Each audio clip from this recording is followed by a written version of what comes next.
Nouvel épisode et nouvelle étape de notre voyage au fil de la route nationale 20 en Limousin. Ce soir, nous entrons dans Limoges, sur les traces de l'ancienne route Paris-Toulouse qui, pendant de nombreuses années, a déversé son flot de voitures en transit jusqu'au cœur de la ville. Depuis le Moyen-Âge, Limoges a toujours été au cœur du réseau routier qui reliait les grandes villes du royaume. Construit à l'époque romaine, le pont Saint-Martial a longtemps été le seul point de passage permettant de franchir la Vienne. Eh bien, Limoges est un point de passage obligé. Et sur cette route, aussi bizarre que cela puisse paraître, sur ce pont, sur ces pavés, a passé pendant pratiquement 2000 ans le trafic Paris-Toulouse. Il est passé par là à l'époque d'Henri IV, des rois, à l'époque du Moyen-Âge, à l'époque de Louis XIV, à l'époque de Louis XV, à l'époque de Napoléon. Et il a fallu attendre le roi Louis-Philippe, le bon roi Louis-Philippe, les années 1830, c'est pas si loin que ça, pour que le trafic Paris-Toulouse cesse d'emprunter ce pavage. Mais un siècle plus tard, avec la démocratisation de l'automobile, Limoges voit ses rues et ses avenues envahies à nouveau, comme ici, avenue du Général Leclerc. Nous sommes là, sur l'axe d'entrée à Limoges, d'accord, mais surtout sur l'axe de transit entre Paris et Toulouse. Tout le trafic Paris-Toulouse passait par là. En 1960, il n'y avait pas de bouchons.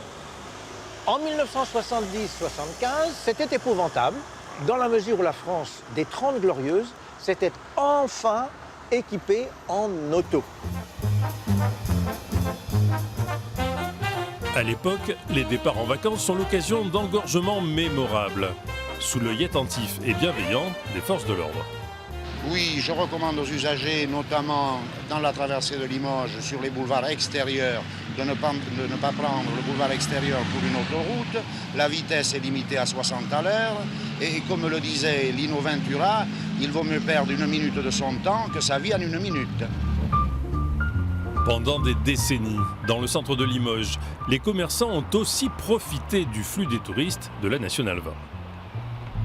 Limoges, c'est par milliers que touristes belges, scandinaves, britanniques visitent chaque année notre cité de la porcelaine et des émaux. Logique toute féminine, qui dit Limoges dit porcelaine évidemment. Et mariage égale amour bien sûr, mais aussi ménage. Et vaisselle. Nous y voilà.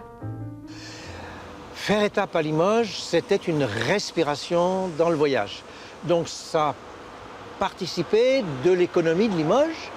Et puisque la route Paris-Toulouse traversait la ville et longeait notamment tous les magasins qui sont ici sur le boulevard Louis-Blanc, qui étaient des magasins de porcelaine ou d'émaux, eh bien finalement les touristes s'arrêtaient volontiers et faisaient provision d'une bricole en émail ou d'un service de porcelaine.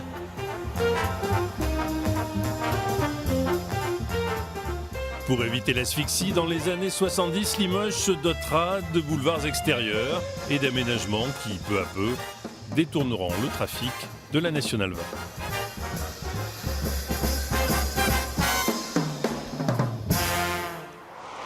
La semaine prochaine, on quitte la ville pour mettre cap au sud. En suivant son ruban de bitume, la Nationale 20 nous conduira jusqu'au superbe village de Pierre-Buffière et nous guidera jusqu'aux portes de la Corrèze.